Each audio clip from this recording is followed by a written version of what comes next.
Good morning, students. How are you? I hope you all are fine, students. Welcome to your EVS class. Open chapter 13. Yes, open chapter 13 at your book. The name of our chapter is The Great Rulers of India. Yes, Great Rulers of India.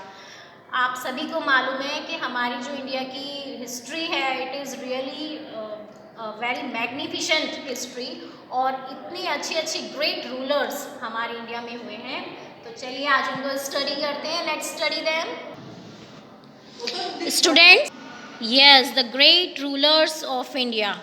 Yes, as you know students, India is one of the richest countries in the world in terms of history, culture and heritage, है ना। हमारी जो India है, हमारी India की history, हमारा culture, हमारा heritage वाकई बहुत ज़्यादा मैग्निफिशेंट है। India boast of a rich culture heritage, है ना। Since ancient times it has been very powerful and graceful rulers who transformed the lives of people dramatically. These rulers have left their imprints in history by winning battles, making remarkable monuments, writing scriptures and doing developmental works for their people. ठीक है, हमारे India में इतनी great rulers हुए हैं जिनकी stories हम लोग पढ़ते भी हैं कि उनकी जो है कितने वो लोग स्ट्रॉन्ग कैरेक्टर था उनका, बैटल्स विन की, है ना, मॉन्यूमेंट्स उन्होंने बनवाए, स्क्रिप्चर्स, और अपनी पब्लिक के लिए डेवलपमेंटल वर्क भी किए, है ना। इस तरह के भी मॉन्यूमेंट्स बनाए हुए हैं जो आज भी आर्किटेक्चर का एक स्पेसिमेन होते हैं, जो हमने लास्ट चैप्टर में स्टडी किया था। So in this chapter we will study about some of the rulers of India who have shaped the history of India. So first comes Chandragupta Maurya. Chandragupta Maurya was the founder ruler of the Mauryan dynasty of ancient India. He uprooted the misrule of Nanda rulers with the help of the great scholar and advisor Chanakya Kautilya. शायद आपने name भी सुना होगा। Chandragupta Maurya unified most of India under one rule for the first time in history. He not only brought prosperity to the people of his kingdom but also saved it from foreign invasions. He also fought a 12-year famine and tried to save his people, and he spent his last days in serving Jain saint Bhadrabahu and fasted unto death. Yes, Chandragupta Maurya जो थे हमारे, वो ancient India के Mauryan dynasty के founder ruler थे, है ना, और जिन्होंने जो नंदा रूलर्स थे उनको, उनकी मिस रूल को अप्रूव किया था, उसको निकाला था, और वो चाणक्य जो थे उनके एडवाइज़र थे। चाणक्य का नेम आपने बहुत सुना होगा, बहुत ही इंटेलिजेंट पर्सन के रूप में उनको जाना जाता है ना। तो उन्होंने ही unified most of India under one rule for the first time in history, क्योंकि जो पहले क्या था, बिखरा हुआ रूलिंग था, कहीं पर किसी का रूल चल रहा है, कहीं किसी का, लेकिन उन्होंने इंडिया को एक वन रूल में यूनिफाई किया था। और उन्होंने अपनी टाइम में फॉरेन इन्वेजन्स, यानी कि फॉरेन के जो अटैक्स थे, इन्वेजन्स थे, आक्रमण थे, उनसे अपने किंगडम को बचाया, प्रॉस्पेरिटी लाए वो अपने उसमें। और 12 ईयर फेमाइन कहते हैं सूखे को, तो 12 ईयर का जो सूखा था, फेमाइन था, जिसमें जो है काफ़ी कुछ तबाह हो जाता है, सूखा जब पड़ता है, फेमाइन जब होता है, तो लेकिन उन्होंने अपनी पीपल को सेव किया, और लास्ट डे में वो उन्होंने अपने जो जैन संत थे भद्रबाहु, उनको सर्व किया। So he was the famous Chandragupta Maurya. ठीक, अशोका। यस, अशोका के लिए तो आपने मूवी भी देखी होगी अशोका की, है ना। Ashoka the great was the greatest ruler of ancient India. He was the grand son of Chandragupta Maurya. Chandragupta Maurya के ही वो ग्रैंड सन थे. He was a great warrior king and extended his kingdom during the first 8 years of his reign. The great loss of lives in Kalinga war changed his heart. He felt responsible for the suffering and regretted it. Thereafter, he moved towards the path of peace and non-violence. He turned to Buddhism and spread its message of brotherhood far and wide. He made peace with neighboring countries and lived in harmony with the rest of the world. His reign was the period of justice and happiness for all. Yes, Ashoka great ruler उनको माना जाता है, greatest ruler माना जाता है बल्कि ancient India का, और वो एक ग्रेट वॉरियर थे, है ना। लेकिन कलिंग वॉर के बाद उनका जो था वो माइंड सेटअप चेंज हो गया था। उन्होंने बौद्धिज्म को उन्होंने जब उन्होंने देखा कि इतने लोग मर गए हैं तो he felt responsible for the suffering and regretted, उनको पछतावा हुआ and he move towards the path of peace and non violence, है ना, वो पीस और नॉन वायलेंस अहिंसा के पथ पर वो चल दिए और उन्होंने बुद्धिज्म को उन्होंने एक्सेप्ट कर लिया था और फिर उन्होंने उसी चीज़ को फैलाया। He made peace with neighbouring countries, अपनी नेबरिंग कंट्रीज से उन्होंने हारमनी और पीस को उन्होंने फैलाया, बुद्धिज़्म को उन्होंने फैलाया, है ना। हमारा जो अशोका पिलर से ही हमारा जो चक्र का वो है फ्लैग का वो हमारा लिया गया है। तो इतना ज़्यादा उनका ये था कि वो इतना ज़्यादा ग्रेट थे। अशोका द ग्रेट की मूवी भी है, सो आई नो काफ़ी कुछ आप उनके बारे में वैसे भी जानते ही होंगे। The next is Samudragupta. Samudragupta is regarded as the Indian Napoleon because of his great warrior skills. He was the fourth ruler of Gupta dynasty.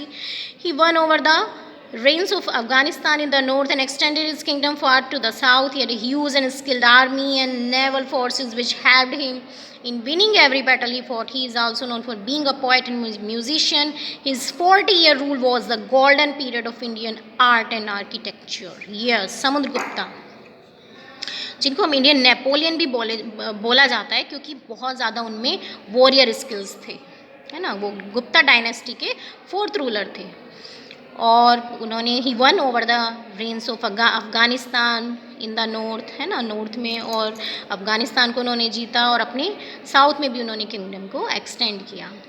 तो उनकी बहुत अच्छी ह्यूज स्किल्ड आर्मी थी, है ना, और वो एक अच्छे पोइट और म्यूजिशियन भी थे। और जो उनका 40 ईयर का रूल था वो इंडियन आर्किटेक्चर में गोल्डन पीरियड माना जाता है क्योंकि उन्होंने उसमें भी काफ़ी उन्होंने योगदान दिया था। So he was the Samudragupta. Next is Akbar. Yes, Akbar के का नेम आप लोगों ने बहुत सुना होगा, मूवीज़ में भी और टीवी चैनल्स में भी, आप टीवी सीरियल्स में भी बहुत आता है Akbar. So Akbar was the third and the greatest ruler of Mughal dynasty. Mughal dynasty के वो थर्ड रूलर थे और ग्रेटेस्ट उनको माना जाता है मुगल डायनेस्टी में। Yes, he was the son of Babur. He was a great army general and spread his rule to most of India, and he had a strong personality with diverse qualities. He ruled brilliantly and effectively. बहुत ही अच्छे वो effective थे, strong personality थी उनकी। Indian art and culture flourished under his rule, और उन्होंने art और culture में जो है उनके रूल में बहुत ज़्यादा वो फ्लॉरिश किया, फैला। He was very fond of poetry and architecture. His court had a large number of scholars and artist from different parts of the world. आपने नवरत्न का नेम सुना होगा, तो नवरत्न जो थे उसने अकबर के कोर्ट में थे, उसने जो है his court had a large number of scholars, कई तरह के उसने विद्वान, आर्टिस्ट, स्कॉलर्स उसने रखे हुए थे. ही रेस्पेक्टेड ऑल रिलीजन, और वो सभी रिलीजन्स को मानता था. और he created a new religion called Din Ilahi which has elements of all other religions of the world. उसने क्या किया था कि हर रिलीजन की अच्छी अच्छी बातें उसने ऐड करके और दीन इलाही नाम का भी एक अलग से रिलीजन उसने बनाया था.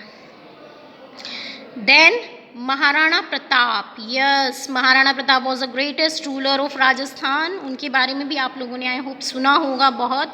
ही was a warrior of strong built and heroic war skills. He led the legendary battle of Haldi Ghati and kept Mughals at bay. He remained at war with Mughals throughout his life, who were never able to defeat him despite being more powerful. So Maharana Pratap army was formidable and known for his guerrilla warfare tactics of war, है ना. महाराणा प्रताप भी greatest ruler उनको राजस्थान का माना जाता है और उनके बारे में बहुत सारी स्टोरीज़ हैं, ठीक है ना. चेतक उनका हॉर्स था, है ना. तो वो बहुत ही अच्छे वॉरियर थे और उन्होंने जो मुगल्स को, हल्दी घाटी का जो वॉर है वो सबसे ज़्यादा उनका फेमस है. और वो जबकि मुगल्स उनसे ज़्यादा पावरफुल थे, लेकिन वो तब भी इतने अच्छे से उन्होंने बैटल की थी कि he remained at war with Mughals throughout his life, were never able to defeat him despite being more powerful. तब भी more powerful होने के बाद भी वो उनको कभी भी हरा नहीं पाए थे. So Maharana Pratap army was formidable, बहुत ही अच्छी उनकी आर्मी थी और उसको गुरिल्ला वारफेयर के नाम से भी जाना जाता था क्योंकि टैक्टिक्स ऑफ वॉर, क्योंकि उनकी जो वॉर की टैक्टिक्स थी वो अलग ही थी, है ना. तो वो भी एक ग्रेट रूलर थे, क्षत्रिय, एक बहुत ही अच्छा उनके रूल्स रेगुलेशंस बहुत अच्छे होते थे वॉर के। उसके बाद आते हैं हमारे Chhatrapati Shivaji, was the founder and greatest ruler of Maratha empire, he was kind and just emperor. He assembled a modern Maratha navy that increased his powerful manifolds. He practiced guerrilla warfare to win the battles in which he was outnumbered. Women were treated with great respect in his reign. Tales of his bravery and mercy are countless and still inspire millions. Yes, Chhatrapati Shivaji जो थे वो he was the founder and greatest ruler of Maratha empire. Maratha empire के छत्रपति शिवाजी थे. इनके बारे में बहुत सारी स्टोरीज़ जो हैं बोली जाती हैं, बहुत सारी स्टोरीज़ हैं इनके लिए भी कि बहुत ही अच्छे काइंड एम्पर थे, है ना. उन्होंने एक modern Maratha he assembled a modern Maratha navy that increase his power many folds. उन्होंने एक इस तरह की नेवी, इस तरह की उन्होंने अपनी आर्मी बनाई थी. तो वो भी मतलब he practice guerrilla warfare to win the battles. वही चीज़ थी, गुरिल्ला वारफेयर की टैक्टिक्स उनकी आर्मी में भी थी. और वहाँ पर वुमेन को बहुत उनकी रेन में, उनके राज्य में बहुत रेस्पेक्ट से रखा जाता था. और उनकी जो ब्रेवरी की टेल्स हैं वो काउंटलेस, बहुत सारी उनके बारे में स्टोरीज़ हैं.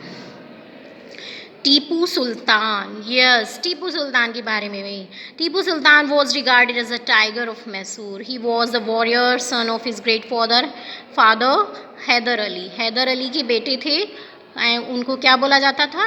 Tiger of Mysore. He included modern weapons in his artillery and highly trained soldier in his army. उसकी आर्मी में जो है हाईली ट्रेंड सोल्जर्स थे और वीपन्स भी जो उसके थे वो एडवांस थे अपने टाइम में. तो he is one of the few Indian rulers who defeated the British. और जिन्होंने ब्रिटिश को हराया था उनमें से उन कुछ रूलर्स में वो एक थे. He laid down his life in the battle field with defending his kingdom against the British. He has been regarded as a great freedom fighter and patron of art and culture. He also promoted Mysore silk industry. ठीक है, तो वो एक ऐसे थे जिन्होंने British को हराया था और अपनी लाइफ भी उन्होंने बैटल में ही, बैटल फील्ड में ब्रिटिश से लड़ते लड़ते उन्होंने अपनी लाइफ भी अपनी किंगडम को डिफेंड करते हुए उन्होंने दे दी थी. He laid down his life. So he has been regarded as a great freedom fighter. उनको फ्रीडम फाइटर के लिए, patron of art and culture के लिए और के लिए उन्हें जाना जाता है. और अपनी मैसूर सिल्क इंडस्ट्री को उन्होंने प्रमोट भी किया था. सो आई होप स्टूडेंट्स सभी के लिए आपको समझ में आया है हमारे कितने अच्छे अच्छे रूलर्स हुए हैं.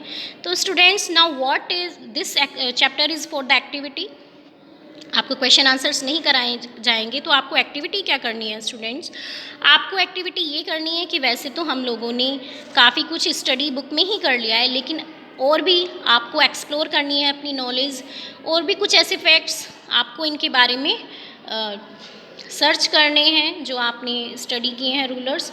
और अपनी स्क्रैप बुक में आपको इनके बारे में, इनकी पिक्चर्स आपको मिल जाती हैं तो और भी अच्छा है. और इनके बारे में आपको कुछ नए फैक्ट्स, बुक से कॉपी नहीं करना है, कुछ नए फैक्ट्स आपको इसमें राइट डाउन करने हैं. So this is your activity. Now the chapter is complete. In next class we will start new chapter.